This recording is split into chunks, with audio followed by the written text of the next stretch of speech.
today's is one that I'm particularly excited and buzzing about.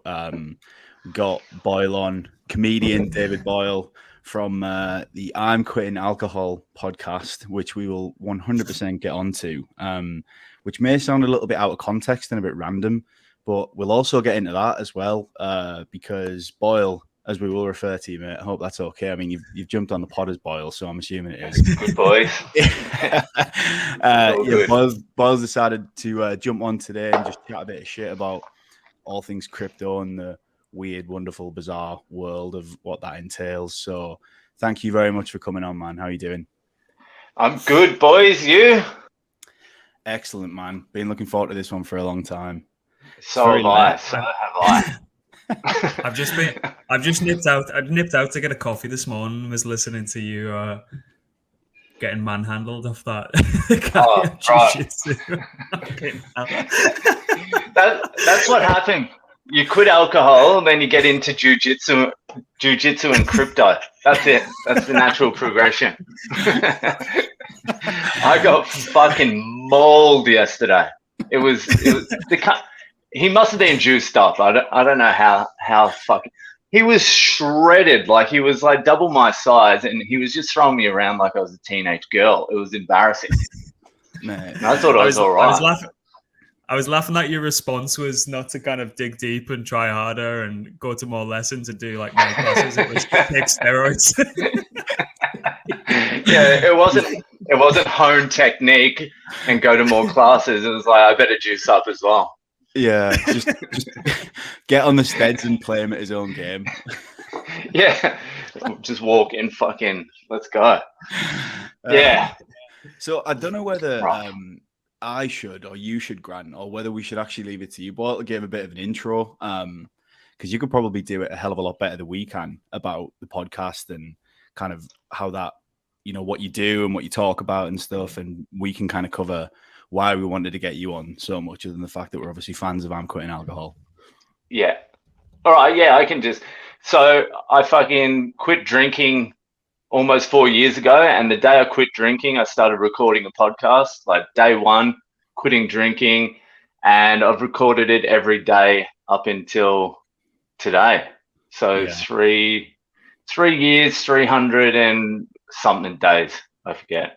I'll be reminded tomorrow. And yeah, it's just, at the start it was like a little bit what I'm going through. Now it's just fucking whatever. You just talk about shit, your day. Yeah.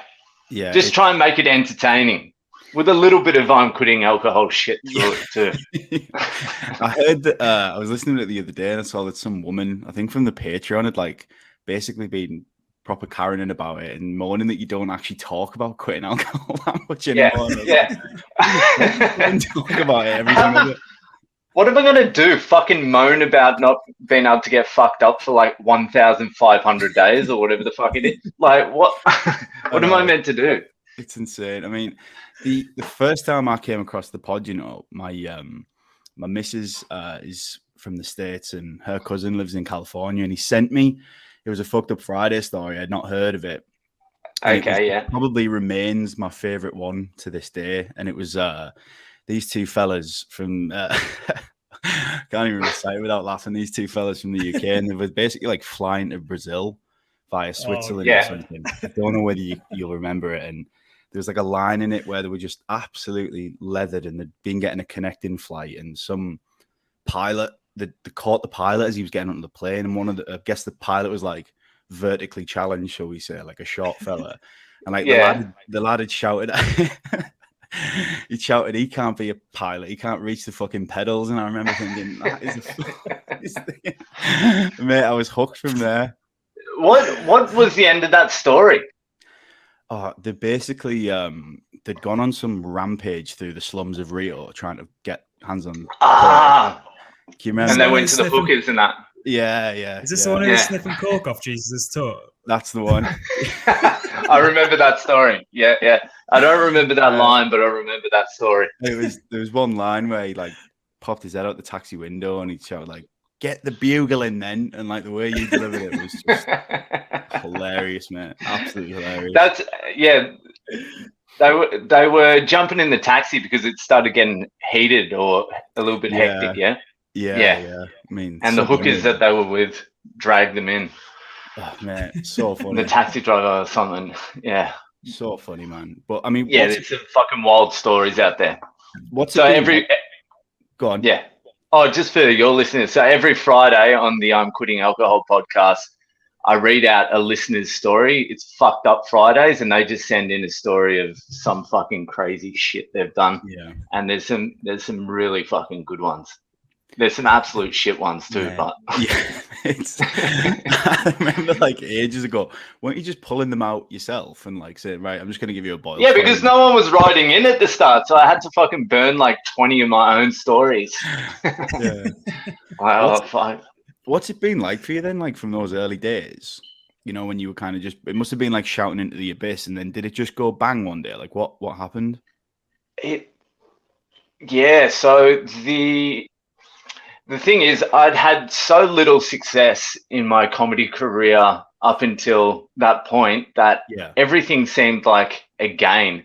So at the start, I was getting like 100 listeners a day pretty quickly, like a few weeks in. And I was just like, oh my God, 100 people are listening to this every day. Yeah. So that was like amazing to me. It still is amazing to me. And then it just kept on gradually going up, and then it got into the Spotify algorithm or something. They started recommending it, actually. They started recommending it as a podcast under 10 minutes. Mm-hmm. And then they started recommending it as a podcast to listen to. And then it just took off. And then I think I started talking about ivermectin and saying fuck the Queen too much. And they took me out of the algorithm.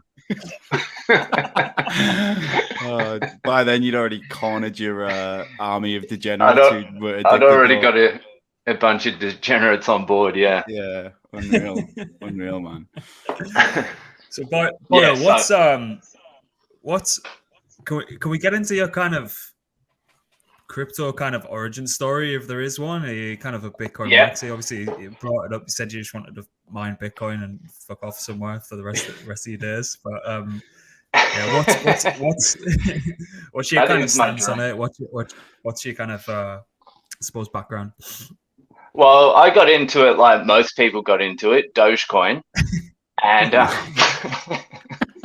and I bought a bunch of fucking Dogecoin just before. So Dogecoin was getting a little bit of heat, and my mate called me and said, buy some Doge. And it went down maybe like 8%. And so I sold at a loss. And then like maybe a week after I sold, it fucking skyrocketed. And then, I bought it again. And it went down again. Like that was a mess. So Dogecoin was a mess. And then I bought Polkadot, and Polkadot, I bought it when it was, I can't remember the exact figures, but I bought it and then it doubled. And I was telling my friend, I'm like, should I sell? Or asking my friend. And he's like, no, this thing's going to 100x. And then like a month later, it was down to like fucking $8, and I lost a whole heap of money. I lost it all again. And then same with Ethereum. I bought some Ethereum. I avoided Bitcoin at all costs because it just seems psychotic. I'm like, why Bitcoin? I had no idea the difference between Bitcoin and anything else. And then there was like stock market shit that went down 80%. Like every single investment I've ever made has turned to absolute fucking dog shit. Every single one. Yeah. And then, but this is what happened. I was going to buy, this is just as the pandemic was starting. So Bitcoin was about, what was it? It was about 12,000 US, or maybe 14,000 US dollars. And I'd listened to a podcast. I think it was Naval and Tim Ferriss and Who's that guy that they think is Satoshi or might be Satoshi? Grant will know. Well, there's a few. There's actually an Aussie guy called Craig Wright who thinks he's fucking Satoshi. I can tell you, as an Australian, I wouldn't trust that cunt as far as I could throw him. He looks like the shiftiest fuck ever. Yeah, anyway, one of these guys. And I was like, yes, I'm going to buy some Bitcoin, because in my head, I was like, even if this fucking isn't a thing, it's worth taking a chance, because it's 21 million coins. I can take myself from like the bottom 1% to like one of the top. If I just buy one, I can be one in 21 million people that have it out of 8 billion. And then on my way to buying Bitcoin, I asked my mate Dino what he thinks, and he's like, "Oh, I've got a good stock. I've got a good stock you should buy. 3DA. Check it out. It's almost insolvent now. They're looking at liquidation." No shit. God. So I'm like, yeah, 3D printers. Yeah, that's going to be a fucking thing. So instead of buying Bitcoin at 14,000, I bought 3DA at the peak. Like, there's the peak. I bought it. I bought it the day it hit its peak, and then it's just been tumbling down. I looked at it the other day, down 85%. And nice. So I was watching that tumble down, and Bitcoin went up to 69,000 US dollars. And I was like, thanks, Dana. Thank you. Thanks for the investment fucking advice. So is it all Dino's not a financial advisor then? He is, but he's fucking sacked now. But so I did have in my head, I always had in my head, I didn't know what Bitcoin was. I didn't know how it worked. I didn't know anything about it. The only thing was, I was like, 21 million. If this thing magically fucking works out, somehow I'll be one of 21 million people that could ever own one. So I was like, that was my only thing. And then, when I got back from India, I was in India for a year during the pandemic and shit like that. Yeah. I was looking for something, and then I watched that Michael Saylor, Lex Friedman podcast, and fucking everything just clicked. Everything, like I just understood it. I'm like, the concept behind it. And after that, I just became obsessed. I read Bitcoin standard, fiat standard, price of tomorrow, fucking white paper. Yeah. Every single podcast you can possibly listen to. I got ADHD, autism, fucking obsessed. And then I launched in. Yeah. And you've never looked back. Yeah. Never looked back. Do you ever get? I mean, there was some dark days when it was down to like 16,000. Well, that's what. So I feel like it's a rite of passage, though, isn't it? Get burned to shit, fucking, and then there's like you've got to get your ass under too. Yeah. It's fucking. That was the thing I learned is everyone says buy the dip, but fuck, it's hard to buy the dip because. Every input that's coming in is just negative. Like Bitcoin's going to go to zero, fucking this, that, economy collapsing. So buying the dip is pretty hard, but I managed to get a little bit. I ran out of money anyway, yeah. It's such a psychological mindfuck, isn't it? With that whole, it is. And everyone tells you like you've just lost a shitload of money, and then everyone's going, no, but now you need to buy more. Yeah, I know. How do you put like your faith in that? But you're like, oh my god, I've fucked up so bad. But yeah, it's an illness. Yeah. But like, I'm like pretty on tilt. I'm pretty psychotically maxi, so it's sort of the price fluctuations don't affect me that much. Yeah. Although if it went to zero, I wouldn't be very excited. Yeah, that'd be wipe you out. That wouldn't be good. Yeah, none of us would be. Yeah, there was Yeah. When you first started like rattling off about it on the podcast, then did you get anyone like? Would you get comments and stuff? Is anyone being like, "Mate, what are you talking about this for?" Oh, hardcore. People Really? hate it. There's a few people. A couple of people have sent me sats as like a donation. Like join the crew. There was an Aussie guy out there in El Salvador who listens to it. I didn't know he was a listener. He's a Bitcoiner and he was loving it. So like some people love it, Yeah. but the majority fucking hate it. They hate it so much. Anything, if they hear the word Bitcoin, like you might as well be saying the N word at the top of your voice. Like people do not like it at all. Mate, there was one where, like, again, I was listening the other day, and it's when we'd kind of everything had flipped and gone green, and I was just laughing my head off at your tone, and you were just going, "If you'd have fucking bought it when I was telling you for the last 6 months, yeah, you'd be all right." And I just like the smugness of it. It's just like you put it with the pain to get to that point. But after telling them my investment history, how could anyone like follow anything I say? Again, we all have a checkered past.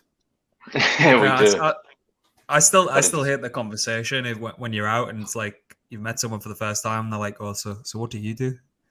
I'm like, I work online. But as far as the conversation goes, I'm not getting into this crypto. I'm not getting into this conversation about fucking crypto because they're gonna start telling me something that I need to buy or some. Oh yeah. As soon as I'm not interested in anything other than Bitcoin now, and yeah, people definitely throw in what their ideas are. I'm not interested. So is that it? Well, I listen.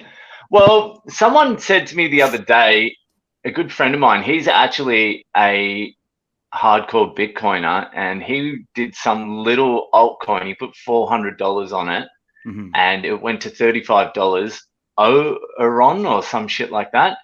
And he ended up getting a whole Bitcoin out of it, $400. So I was like, oh, maybe I can dabble in that. But like my track record investing is just so horrific that it's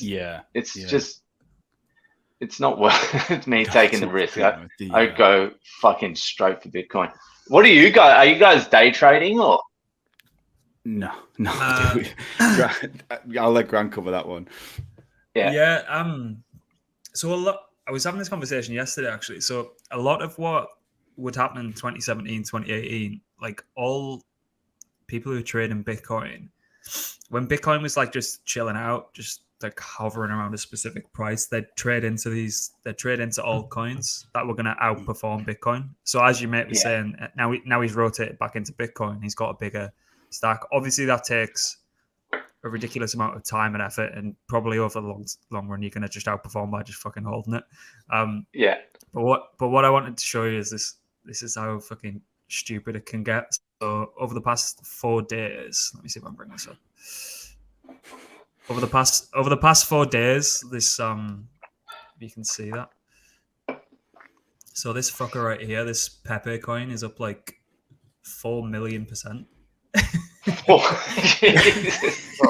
I'm not even fucking joking. Like, how the fuck do you find Pepe coin though? Who the fuck is that? Like a French chef? How the fuck do you find that? And how do you single that out from all the noise? And mate, honest to fucking God. Look at this. Oh, now I get it. Yes, okay. It's an alt-right coin. An alt-right? Yeah, that's the alt-right symbol. Yeah. Meme coin's great again. So this fucking thing has made people who've put about, Jesus Christ, pennies into it. Hundreds of fucking thousands. Unbelievable. Look at this shit. I mean, I don't know like how you feel about this side of like crypto culture as far as I've got a mate who will probably be listening to this, and there was a coin that launched last year and I'll probably say this, but called MRI, and it was Marshall Rogan Emu. So it was named after fucking Joe Rogan's dog, and it also went parabolic like this. And I texted my mate, and he said, "How the fuck do you expect me to take you seriously?" Oh man, yeah, you call him up at 2 a.m. Oh man, wake up! There's a new coin about to fucking bust out, man. It's named after Joe Rogan's dog. Like, fucking never call me again, cunt. Never ever call me again. Yeah. The best one of 20. I wonder if it's still kicking. I can't imagine it is. But the best one of like 2021 was Cum Rocket. Well, one of my listeners as well. He fucked around with all these shit coins and he ended up buying a Tesla. Like he cashed out everything and bought a Tesla. He's like, I got into it just to get enough money to buy a Tesla. That was his dream. So he fucked around for like a few months and ended up fucking getting one. So yeah, there's ways to make it, I suppose. But fucking, how do you figure it out? Yeah, I mean, I didn't think we'd stumble in to the shitcoin chat so early, but I did. No, I'm fucking interested. I love it. What one of our mates as well. He's fucking hilarious. He refers to it as like, have you seen that video of Gattuso? You know, where he's like says sometimes maybe good, sometimes maybe shit, and he's in the middle of that press conference. It's years old. Gennaro Gattuso.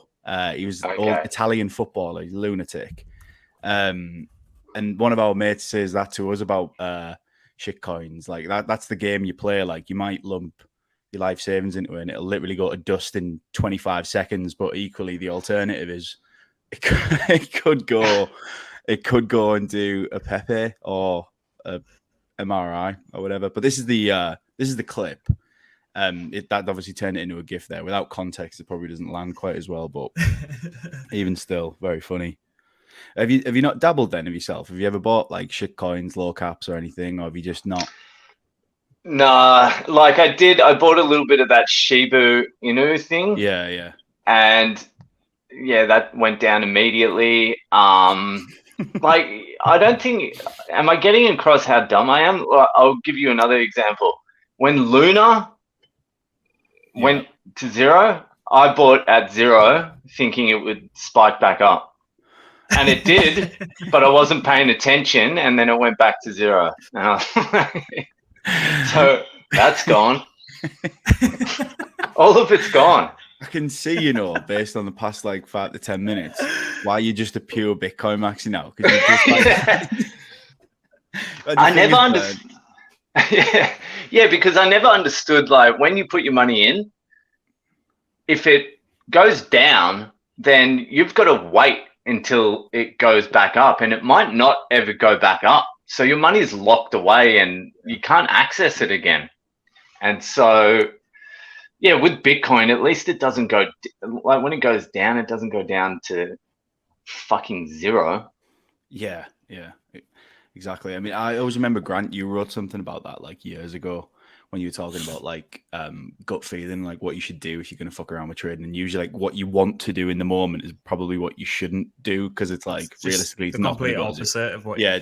I was having this conversation with my dad because my dad has now stumbled upon like these shitcoin Telegram groups where people are just spamming stickers and memes and absolutely make no fucking sense all day, every day. And he absolutely loves it. He's like 52-year-old and he's just sat in these shitcoin Telegram groups.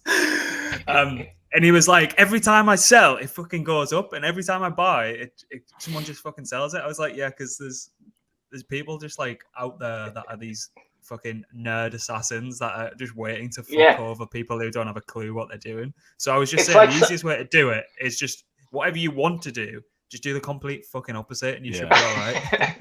Yeah, that's basically like an amateur poker player sitting down at a casino with just the sharks. You're just going to get killed.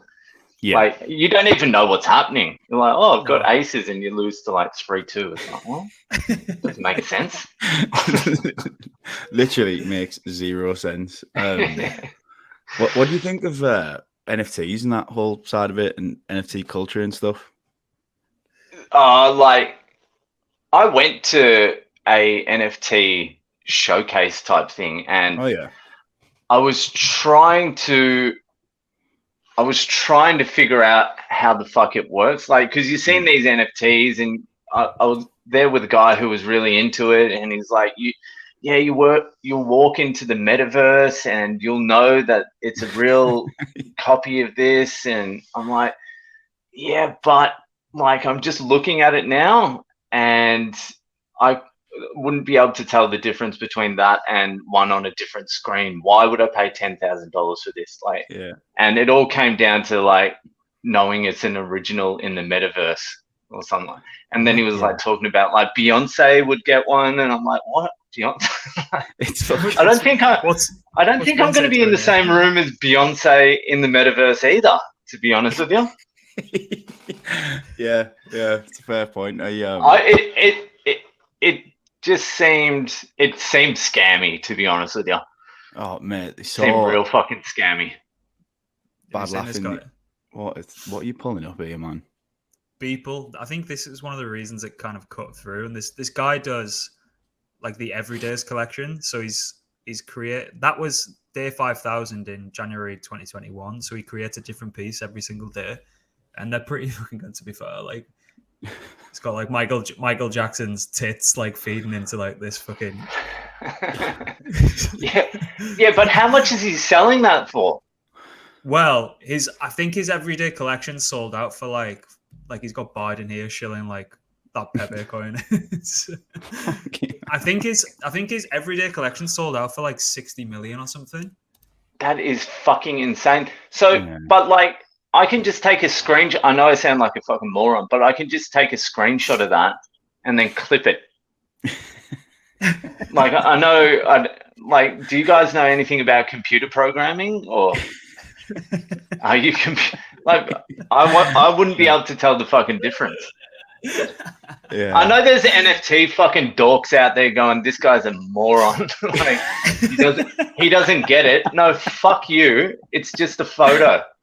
I bet you I sound like to NFT dorks the same way people who listen to me feel about Bitcoin. Yeah, I mean, I half thought that you were going to come on and call us a couple of fucking nerds anyway, so... But I feel like we're all in the same boat together. Yeah. I mean, I saw a tweet the other day from a guy, pretty like well-known account on... he's a funny fucker, to be fair. There's some funny fuckers kicking about on Twitter, man, particularly in the... Oh, yeah. Posted a screen grab, and it was from... Chur's accountant, it was, and it said, "Hi Lewis, just finished up." Yeah, let me share this. So oh god, I was in fucking stitches. I was in stitches reading this. Where is it? I think like the anonymous culture plays into this, and like lets people just fucking say what they actually want to say as well, which makes it even more funny. Because it's always going to be like, I've got it on, yeah. So it's hi Lewis, just for people listening on Spotify and can't see this. Hi Lewis, just finished up, but need to confirm a few things around your 2022 NFT purchases. Am I correct in saying you spent £185,000 on images of frogs from an artist called Poopy Buttman? Or is this an error? Thanks. And his response it was an error, but I did do it. His response is, nope, that would be correct, with a thumbs up. To which the accountant said, thanks. Yeah, that's gold. I mean, I saw that and I was just like, fuck it. We were on the floor, weren't we, laughing at that one? Whether it's fake or real, I mean, I certainly hope it's real, because it's just absolutely quality, man. It's like, what are your guys' opinions on NFTs? I don't take anything seriously, so I can kind of I know what I'm buying, and I know it's like a load of shit, and I know it's just a speculation vehicle. The only things that I kind of like about it is I kind of didn't like about it because there was a big party happening in Singapore when I was there, and you needed one of these fucking like one of these NFTs, like an actual NFT, to get into the fucking party, and I couldn't go in because I didn't have one of these fucking NFTs, so I was a bit like FOMOing out there. So like using them as like access passes and tickets and shit like that, yeah, it might work, but I think it's just they're just like altcoins but have pictures on top of them, so that's yeah. Again, for me, you know, the NFT maxis are gonna fucking hate that, but for me, what there's NFT maxis. Who are these slimy little creeps? What the fuck world are they living in? NFT maxis. Yeah, I mean, it's fucking hell, man. You know what? For me as well, Boyle, it's like we tend to try and have a laugh about it all and like embrace the funny shit from the meme coin garbage we've been looking at there to the NFT stuff. And like with the blockmates thing, it's like when I first messaged you on Instagram and stuff, I was like, we try and do it a bit differently because like fundamentally we are here for like because we like the decentralization, everything that comes with what we should be about, and like we just try and take the piss and have a bit of a laugh at it on the way, and that's very much my like opinion on a lot of it, really. And I take everything for what it how it comes, I suppose, which is kind of I think what Grant's saying there as well. And I do think, like, even throwing back to what my mate's saying there, sometimes I see stuff and I'm on Twitter every day and I'll just laugh because I just think, you think like you're getting somewhere with like real world adoption, and then you're seeing like Mr. Poopy Butthole is selling for like 98 grand. Yeah, and you're trying to get like mum and dads onto it. Yeah, exactly. Yeah, exactly. Mr. Poopy. Yeah. Like Grant does interviews with like some really intelligent like founders, and we do on Blockmates, who are like building like real unbelievable products, and then like that juxtaposition of this sort of like really clever tech coming together to try and like solve real world issues with this like kind of counterculture that'll always be there. It's just a funny thing, really. I think a lot of people will probably struggle to always get their head around. Yeah, well, if you can't tell the difference between what's real and what's not, it can get dangerous. Yeah, that was like the warning when I got into it. Do your research, and I was like, research? It's all the same shit, isn't it? And then you get fucking burnt. Yeah. Do you keep very much on top of it all? Look, so obviously on that pod when you were talking about Jerome Powell and stuff, and so this is one of the other day, and you were generally talking about like hedging and all that kind of thing. Do you kind of just look on a full macro level and everything now? Then, well, I'm assuming you do. You seem very clued up on it. Yeah, I follow it pretty closely. Like, like all those Bitcoin guys, like James Lavish and Luke Groman and Alden, whatever her name is, Alden whatever, and Jeff Booth, Sailor, Safety. So I sort of that's what I'm actually more attracted to, is like the macroeconomics of it all. Yeah, I like seeing the big picture. Yeah, and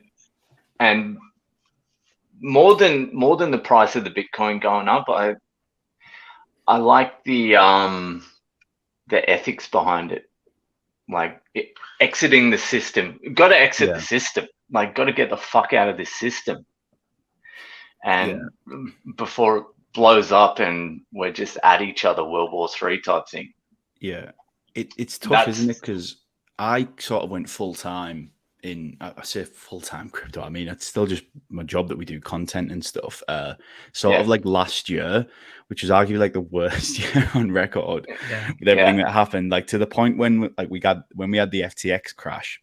My fucking 81-year-old grandma. I was seeing something on the news about Tom Brady losing like 500 million and shit. And I was just sitting, I'd pop down there and she just said, "Are you involved in that then?" And I was like, no. Fucking. But the fact that it's reached my grandma, it was just like, Jesus Christ. Do you know what happened to me with the FTX thing? No. I don't. So I had loaded up on Bitcoin, but I just kept it on a exchange, Digital Surge in Australia. It was called Digital Surge, and I hadn't taken it off to my ledger yet. I had one just sitting there, but I was just lazy and I just hadn't fucking ripped it off. So I was up late at night and I heard about this FTX crash, and I was like, in the morning, I better rip out this fucking Bitcoin and put it on the ledger just in case, in case. So the next morning, I try and transfer it onto my ledger, and they say I had to do a ID check. I hadn't done the ID check to take it off, and they said it was going to be a 5 to 7 day wait. And I'm like, a 5 to 7 day wait, and all the news coming in from FTX is about FTX is like, fucking, it's going to collapse everything.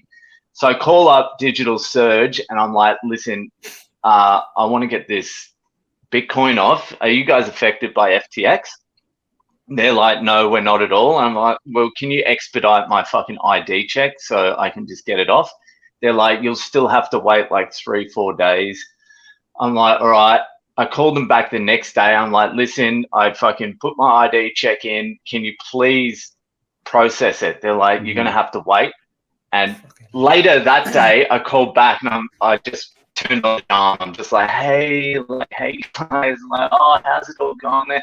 I was like, hey Johnny, oh, thanks so much. I didn't want to, like, just real nice. An hour later, he pushed through my ID check. I ripped all my Bitcoin onto a cold storage wallet, and 2 days later, they stopped withdrawals, and the fucking Digital Surge went into liquidation. And so I missed. That would have been me wiped out, completely fucking wiped out. And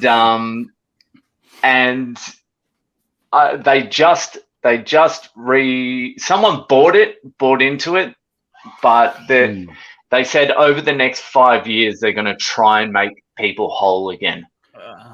Oh God, no way. It was fucking. I still wake up with like nightmares about it. I still check. I'm like, oh my God, is it on there? It was a hairy 3-4 days. If I hadn't called up all those times, I would have been. I would have been fucked. It was my biggest fear, my biggest nightmare come true. You can't underestimate the contagion of that, can you? And like how much that spread and just fucked the entire It happened place. So quickly. Were they actually related, or was it just like you've seen, like, if you compare it to banks, you've seen like the big bank fall down, so people are shitting themselves, running to all the other exchanges to remove, because even Binance and shit like that were getting huge withdrawals. And I don't think it was like a run on Digital Surge. I think they must have had a shitload of FTX or something like that. I don't know. FTX did own a lot of smaller exchanges all over as well. There was one in Japan called Fluid. There was a couple of more dotted around the world. So they just tried to fucking buy everything, so they were too big to fucking fail. Like, yeah. The worst thing about this one is so in Australia you can use your retirement savings, to buy crypto, but you have to do it as it's called your superannuation. It's what you use. You can access it when you're like 68 or something, but it's your savings for your retirement. So if you want to buy crypto with your superannuation, you have to have a self-managed super fund instead of one of these big companies that manage your money for you. So you have to withdraw it all. And there's a company in Australia called eSuper, and they were working and it's a really good site actually, but they were working directly with Digital Surge. So eSuper would say use Digital Surge as your exchange because they give us all the details. They just send it directly to us. You don't have to do anything, just use Digital Surge. You could use anything, but they promoted Digital Surge. Mm-hmm. So all these people who had the self-managed super retirement money, they were in Digital Surge. So they all got fucking wiped. It was all over the news. It's wild. It was fucking crazy. That's the thing, isn't it? When like it's almost like a dirty word, isn't it? As well, crypto. It's like the whole PR rebrand of Web3 because like people, you mention the word crypto and people are just like shit themselves if they've never dabbled in it and they have no idea what they're talking about. It just carries like there's connotation. I don't know. It does, and there's there's too many people getting drunken on coke, just fucking in people's ears. Just crypto, yeah. Are you invested? Like, I've got this cum rocket you might be interested in. Yeah, Mr. Poopy Pants. Yeah. You gotta get in on the ground floor. Goes to zero. Yeah. There's too many. I don't like bringing it up on my podcast. I hesitate to bring it up all the time, but I believe in Bitcoin so much that I'm like, if I can get a few people onto Bitcoin, I'll be happy with that. But I've had so many like abusive messages calling me a Bitcoin bro and all this sort of shit, and it's wild. They fucking hate it. They fucking hate it. Fucking nutters on. They're like, just don't listen then. Like, you know what I mean? Like, what? just don't listen. Like, it's straightforward. God. They're probably still waiting for you to speak about quitting alcohol. This is what it's saying. Yeah, I know. They're like, all right, it's 1,400 days in. Is he going to mention alcohol? Do you ever do you struggle with it like daily as well as far as like subjects and topics, or because it never feels like you just tend to like rip through it, and like some days it's funny because like if it does sound like you've got nothing to talk about, you tend to just be able to flip it into something like you talking about getting crushed in jiu-jitsu for like 12 minutes. And then an episode will finish and I'm like, I just listened to 12 minutes of Boyle talking about some block with jiu-jitsu, like, ripping him off. Just getting my balls laid on my head. Yeah. At the start it was a grind at the start, but now I can sort of I can turn it on and I can just talk about anything now. It's the harder thing is to fucking stop now, to wind it up. Right. Which is a problem because like that, it starts getting real self-indulgent. I mean, it's already self-indulgent, but it starts getting, if you're doing 15 minutes about like buying something from a shop, it's like, yeah, right. You're not that interesting, cunt. Does it help with your comedy material as well? Is that kind of? Well, I did a gig last night and I absolutely ate dick. So, so not particularly. No, but it does, on a whole, it does help. It didn't help me last night, but yeah, on the whole, it helps. And just the talking every day, that helps with everything as well. Yeah. I mean, so yeah. Do you have any favorite comics at the minute then? Oh man, I fucking hate comedy. Do you really? Because I remember you saying that. I remember you saying like on one that I was listening to ages ago that you were basically saying like everyone's shit, and I was like, oh, that's interesting. That he doesn't rate anyone. Oh man, I'm just so fucking jaded. Like I went to the Edinburgh Festival last year and I just saw behind the curtain and I saw the mental illness, these fucking comedians. It's just a big fucking Ponzi. That's the actual comedy is the Ponzi scheme, not Bitcoin.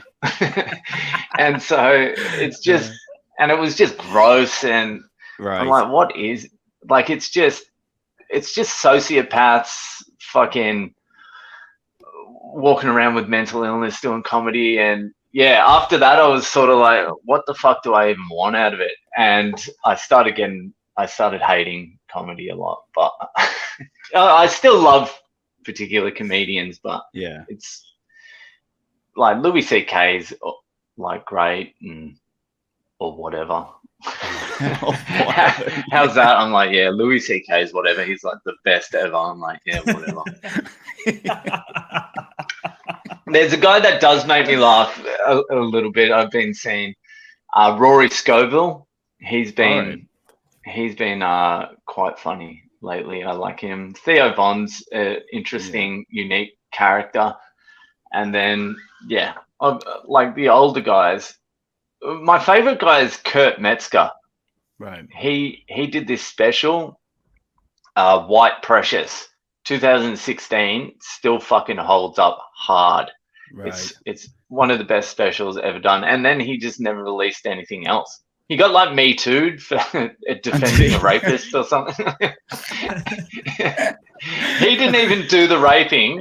The guy who raped didn't get Me Too'd, but Metzger, because he defended the rapist, got Me Too'd, and he sort of fell off. He's actually Jimmy Dore's sidekick now. You know Jimmy Dore?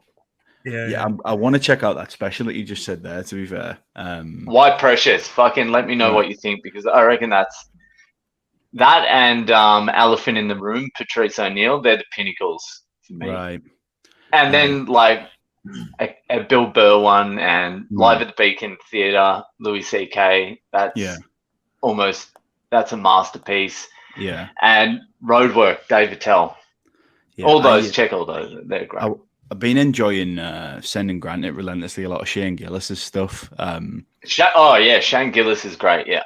Yeah, I mean, he did watched it. It was like last Christmas. Again, I was in the States, and my missus' cousin showed me, and they were like, "Oh, you need to watch this." I think he was in Austin or something. Yeah, and I was like, "Fucking hell, that was one of like the best." I was like, "Wow, excellent. That was excellent." Because I watch a lot of stuff now, and he doesn't leave that like a great impression or whatever. I'm just like, "Oh yeah, I got a giggle out of it," but that was like really excellent. The Donald Trump bit that he did and stuff was just his impressions and him acting like a Down syndrome and all that. Yeah, he does the best Donald Trump impression out. No, Shane Gillis is great. There's another guy, Yanis Pappas. He did Girl Dad or something like that, or Mum Love. I forget which one, but it's the blue background and he's in a hoodie. Yeah. There's parts of that are like legit fucking great too. But all those guys that have been fucking huge for years now they've sort of dropped off a little bit. Yeah, it must be quite hard to keep that up though as well. Like I think it's impossible. Yeah. Yeah. Like Bill Burr flies helicopters to and from his mansion. So like and he's probably my favorite of all time, but like how much are you connecting with your average Joe once you start doing that? Yeah, it's tricky, isn't it? How do you think you get on interviewing him? Did you see the Theo Von stuff that was going down when it was like apparently the most awkward thing ever? And I watched it. It didn't seem that bad to me. But it was just Bill Burr being Bill Burr, and then Theo Von Theo Von sort of looked like he idolized Bill Burr and wasn't taking it was more shocked than anything or more like hurt. Yeah. That guy can string sentences together that I could never think of in my wildest dreams. Like, just whatever it comes out of his mouth next. Yeah, it's just like it's wild. His brain's completely inverted. I don't know what it is. Yeah. But there's a very good interview. Him and Louis C.K. The recent one they did. Excellent interview. Theo Von did. I mean, I still do love comedy, but fucking it drives me insane because most of the shit you're seeing is just like some real fucking like Z level crowd work clips on Instagram and shit like that. And when you go out now, that's seems to be all the crowd wants is a little bit of fucking bullshit crowd work, and then you go into material and they're just like zoning out because they're not part of the show. So that's infuriating. Yeah, I can imagine seeing behind the curtain. But I mean, if we go back to the fun stuff and crypto. My favorite topic. What do you think about? I mean, I don't know how much time you spend on Twitter as like CT crypto Twitter, that side of it. But what do you think of like the anonymous culture and stuff? And all that kind of thing that comes around it. Obviously, it's not the entire space, but like people just refusing to give up their identities and stuff. Do you have an opinion on that? Well, I'm in a vortex of Bitcoin Twitter, so I don't see all the outside shit. But yeah, I don't mind the anonymous stuff. Why not? Fucking Satoshi's fucking anonymous. So there's gonna be some gross people. There's going to be some, but that's the same. Even if they weren't anonymous, they're going to be gross. Yeah. So, I don't know. Like, what is the thing with it? Well, I think personally, from the early days, it was probably more of a what's the word? like a cypherpunk kind of thing, and everyone's trying to stay anonymous off the back of a security thing. Maybe if I don't know, if you've been picking Bitcoin up since it's $10, you probably don't want someone to come around your house with a fucking axe in the middle of the night and try and take your ledger off you and shit like that. Okay. And now even if you fat people, is it? Yeah, that's exactly. Yeah, it started like cypherpunk. Now it's just calling people fatties online. Okay. Yeah. I mean, we were just flicking through some tweets earlier, and like Gainsey, that guy, someone called fucking Lucifer, totally anonymous, like tweeted this guy who's been like OG in the space for a long time. Would you say, Grant? And he said, complete fucking degenerate. Coin flip me for 100K right now, pussy. So he just caught three, and he's like, K, how are we doing this? It's just like, I mean, you gotta see his profile picture and stuff as well. He's like the funniest guy, and I just love that side of it personally. Like we were saying, like I love everything it stands for and supposed to be, but I love that kind of fun side of it. And yeah, that's the community. That's people just trashing each other, like just being cunts. Like I don't see a problem with that. Yeah. No. I wouldn't get involved in it though. It wouldn't be like my day to day. I think you could rip it up. Yeah, maybe you should start an alt account and just start fucking torturing Craig Wright or something. That's actually, I need to start doing something on Twitter. I do nothing on Twitter. That might be my in. Have you guys looked into Noster at all? Yeah, I've seen it. I've never used it. I've seen it come up. But Twitter's starting to get a bit funny, like for reach and stuff. You better not be sharing any external links, or like the algorithm does not like that. Substack's being completely like, we don't use Substack, we use Beehive for newsletter. But if we shared out a Substack link, when you click it, it goes to like you've just clicked on some fucking wild porn site, and it makes sure you want to click this link, because what Substack have done is they've created a product called Notes, and it looks like it looks like they've just forked fucking Twitter, really. So Elon's not happy about that. So anyone sharing links is kind of getting like down-regulated in the algorithm, and also the Substack links are getting kind of blacklisted. So I don't know. We rely on Twitter quite heavily, like for reach and like to get people to read out our shit. So it's kind of concerning, to be fair. So we need to kind of have contingency. Okay. Yeah, I've struggled for reach in general everywhere all the time. To be fair, I tell you what, if you start bull posting about Bitcoin, you'll pick up fucking thousands of followers in a couple of weeks. Oh, really? Just say all the stupid shit, or run a Michael Saylor tweet through ChatGPT to like paraphrase in your own phrase, and you'll just collect followers like nobody's business. I'm telling you now. I'm not even joking. That's what'll happen. They're just a fucking tight community, are they? They'll just back anyone. What if I get those laser eyes? I'm hesitant to get the laser eyes. Boy, get yourself an account, whack some laser eyes on it, and just cause carnage. Yeah, I'm hesitant on the laser eyes because I don't want the fucking future Gestapo to go through the fucking Twitter and just go laser eyes, get him, arrest him. Because I feel like the Bitcoin maxis are going to be the next persecuted genocide. get them out of there. Is Putin mining Bitcoin now? That came up.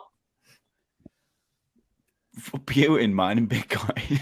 Yeah, I read an article yesterday, I think it was, that Putin or Russia's become the second biggest Bitcoin miner. Can we find it, Grant? Pull it up. Fuck.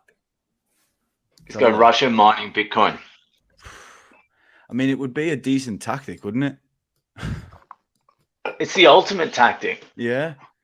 When it all kind of kicked off over there, I don't know whether you saw, but there was shitloads of like money donated to Ukraine in Bitcoin to like in support to help them, which was just nuts. And from a serious point of view, that's when you kind of look at it and go, bloody hell, like that's what this is for here. Like that's exactly what it's for. You know what I mean? I mean, even like in the States, like in the UK and stuff, I don't know what it's like in Oz. I think it's pretty similar. You can send money in an instant anyway, but they're still like relying on Venmo and shit for the most part. And like the minds are blown sending something from like MetaMask to MetaMask and how it's instant. And it's like, duh, that's what we're all talking about. Like if we can ignore Pepe and the shit coins for a sec, like that's what we're trying to achieve here, you know? Yes, that's it. You've got if you can get it on your wallet, you can take it anywhere, and you're fucking. This is the one. You can take your yeah, that's it. Go on, Boyle. Sorry, I didn't mean to interrupt you. It's from the Moscow Times. No, and then you can just hide it from the system as well. Like with those bank crashes, like you realize how fragile the fucking banks are, and just having your wealth sitting in Bitcoin, not being able to be touched, was just like, all right, this is great. It's like peace of mind. Yeah. That was wild, wasn't it, as well? The whole Silicon Valley Bank. Yeah, Silicon Valley shit. Like, fucking hell. That was dangerous, that. Yeah.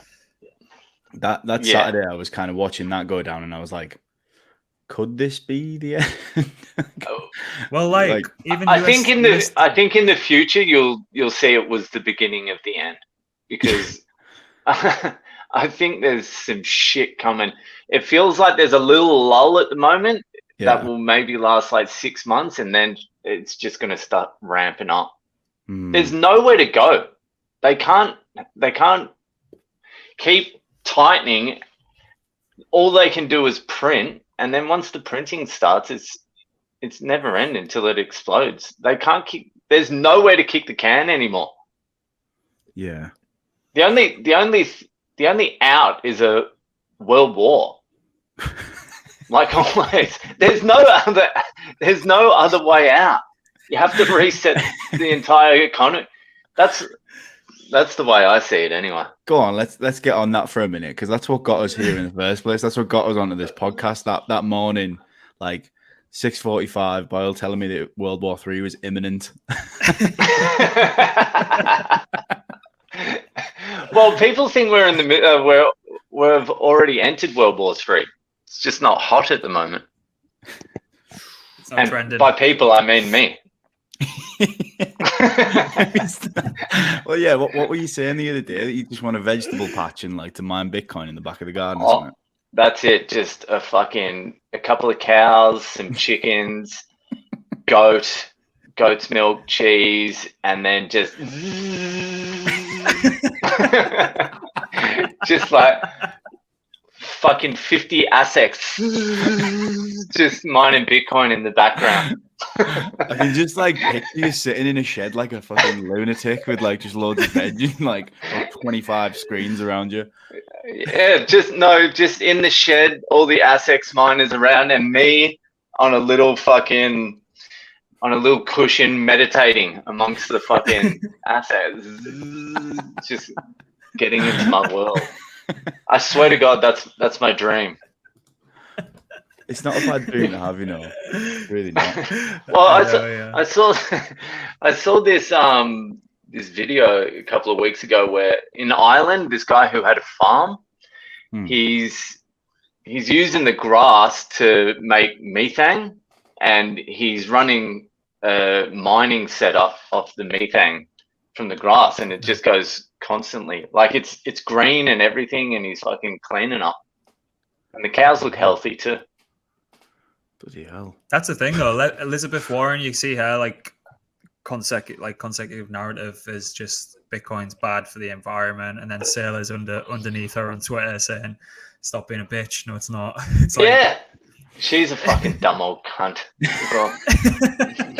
Fuck her. Maybe I should get on fucking crypto Twitter. I think Boyle, that's it. Should, you know. The dumb old cunt. Boyle, mate, I'm telling you right now. Followers. Let's collectively make this decision. Let's get you on. We'll post it on the back of this podcast. All right, I'll get on crypto Twitter. Give yourself some like laser eyes. Or we'll buy you an NFT or something, like a really shit one. Like find the worst one you can possibly think of. Or I'll just screenshot a fucking NFT. and put it up there. Is anyone going to fucking know? There's going to be some nerds that know. Oh no! I'll screenshot the most expensive NFT and then pretend it's the real one. I know this is real, and just fuck with nerds. Oh man, I would love that. I would absolutely love to see you go on like a Twitter rampage. Go on, Grant. Sorry. That would be the end of me. I'd be fucking addicted to it immediately. Yeah, one of the best Aussie accounts is one of the best Aussie accounts to follow is Crypto Bitlord. He's a fucking lunatic. Crypto Bitlord. Have you heard of him? I think I might have seen him on my browsings. He went viral during COVID because he got took into hospital and then he just started fucking lighting up a cig and smoking it, and all you hear is like all the nurses fucking go mental in the background. Man, it's fucking. I think he had like a lot of addiction shit himself, and he looks like a junkie. So is that him? And now he's like, let's have a look. Where's That's him. Camera? Yeah. So, one of the lads sent us a tweet the other day, and I think he went from like junkie to just like completely ripped now. And like, you know, those shit accounts. Well, if you don't spend much time on Twitter, you won't see. But there's loads of like engagement farming accounts. Hustle porn. I want to tell you.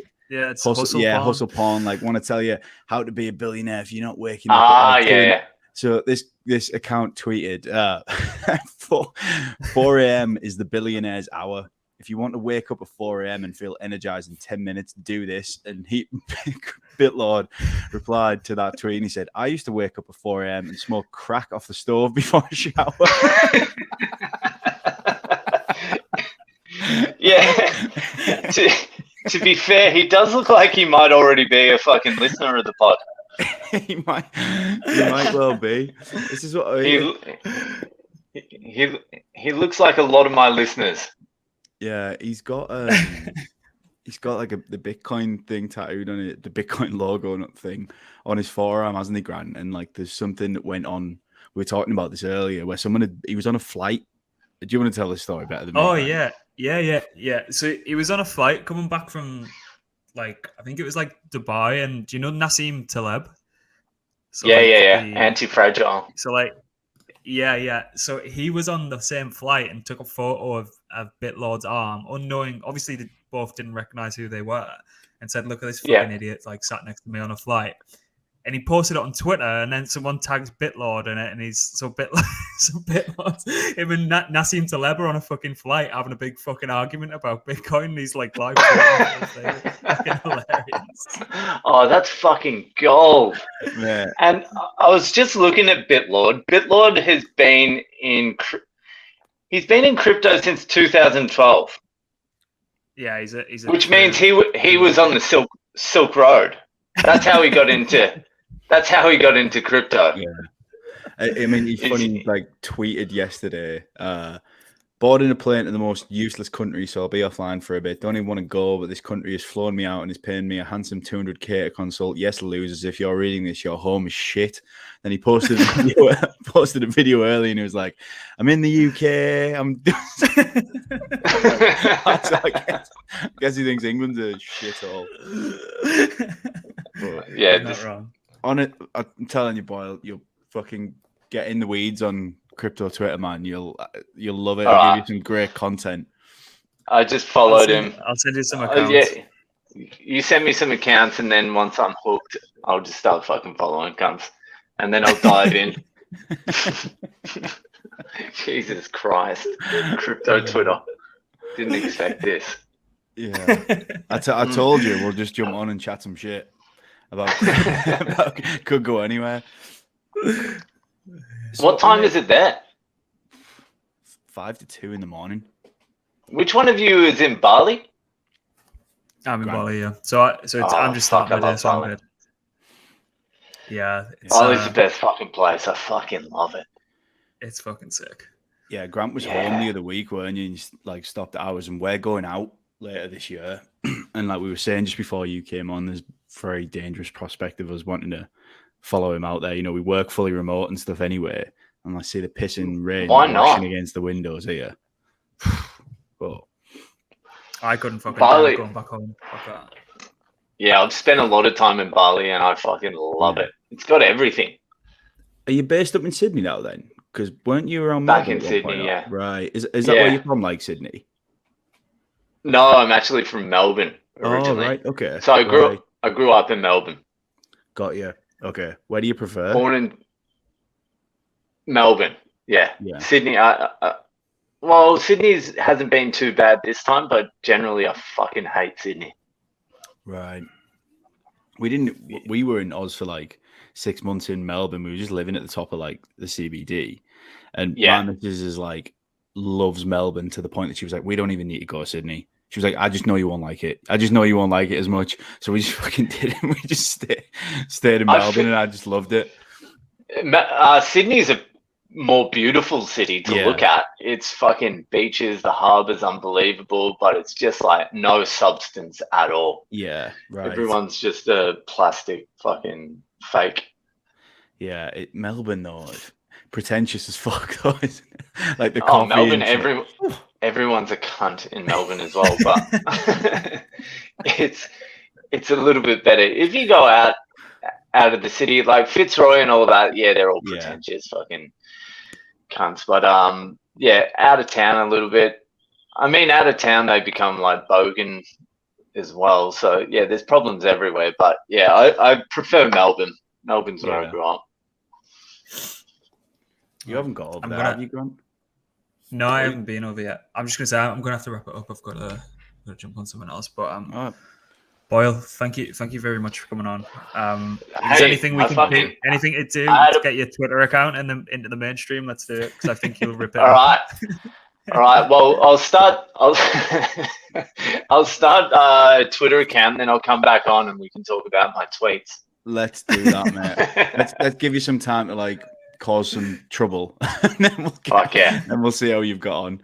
Yeah, thanks, man. I'm gonna echo Grant with that. This has been great. Really appreciate you coming on. I've had a ball, man. Oh, boys, it's been fun, and it's been enjoyable talking about crypto. Good, man. I thought it might be a nice release for you. Well, thank you, mate. All right, guys. Thanks for having me. Thank you, mate. All right, take it easy.